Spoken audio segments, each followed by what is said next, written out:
The television screen is consumed by harrowing images. A weary woman struggles under the bounding weight of a clay pot. A famished girl whose ribs protrude through her skin helplessly begs for a bite to eat. The piercing eyes of silenced woman speak 1,000 truths. The voiceover booms those searing words. Desperate, deprived, dead. Women in the developing world are too often represented as victims. The media never portrays their possibilities, their perspective, their potential. We are all aware that women in the developing world face grueling struggles. Who could ignore the shocking fact that 2/3 of the 774 million illiterate people across the globe are female, or that each year 15 million girls are married before the age of 18, or let alone the fact that 200 million girls alive today have undergone the devastating process of female genital mutilation. But ladies and gentlemen, let's not dwell in the land of the naysayers, for to be a woman is to have potential, and with furthered rights as their sword, women can and will cut through the obstacles that hinder all forms of development. So whether it is economic, social, or even personal development, unlocking women's potential is the key. Are you aware that worldwide, 100 million children are underweight? 150 million children are engaged in child labor. 1 billion children are living in poverty. Devastating statistics as these are, I bring them into my speech not to illustrate a world in crisis, but to depict the necessity of women being recognized as vital to child development, as children's rights simply cannot be furthered unless women's rights are. In the developed world, the birth of a baby is often considered so important as to require an explosion of pink and blue balloons and picture-perfect selfies of proud new mummies and their progeny. In the developing world, however, childbirth can be joyful, but it's also likely to be a bittersweet, even tragic experience. Dawn Wayne Way is a woman from Burma whose first baby was born 2 months prematurely, a time frame which may not be fatal in Ireland. But due to the lack of resources in her town, her baby tragically died in childbirth.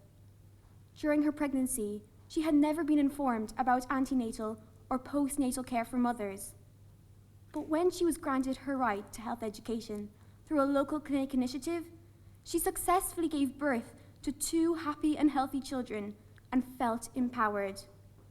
Dawn Wainway's story proves that when a mother's right to education and healthcare are exercised, her children will thrive. She will thrive.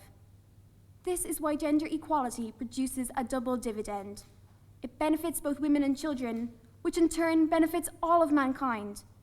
So granting women their right to health education is without a doubt the most direct way to unleash women's potential and the development that will follow. UNESCO's recent report highlights the incredible possibilities. If all women had a secondary education, maternal deaths would be reduced by 70%, saving 50,000 lives per year. 12 million children would be saved from stunting caused by malnutrition. Child deaths would be cut in half, saving 3 million lives, a result which brings to mind the words of Desmond Tutu. If we are going to see real development in the world, then our best investment is in women. Women are intelligent and perceptive human beings in their own right, outside of familial positions, and it is for this reason that their rights to freedom of speech must be protected. I believe that world development will be accelerated when all women have a chance to have a say. Many women in the developing world have accumulated wisdom through hardship, but also by means of their position within families and the community. This is why when these women speak, they have an authentic voice and a real opportunity to be credible to communities around them and wonderful mentors to other women. Just look at Aung San Suu Kyi, campaigning for democracy and human rights, and Malala Yousafzai, fighting for her right to an education. These women can only be described as determined, powerful, and inspirational. They knew the dangers of standing up for their causes, yet 15 years under house arrest and 2 bullets in the head did not discourage them. It only rekindled their persistence, creating a fireball of passion, which as a result ignited 1,000 minds. As Eleanor Roosevelt once said, "A woman is like a tea bag. You never know how strong it is until it's in hot water." Ladies and gentlemen, it is truly vital that in this tumultuous world, women are offered the platform to campaign for their own rights and to discuss major developmental issues, as their ideas will have a major impact, whether they are as local as a loan scheme for small farmers or as global as a cure for HIV. Yes, we are all familiar with the outstanding developmental work of Mary Robinson and Angela Merkel, but I am personally even more inspired by female leaders from the developing world.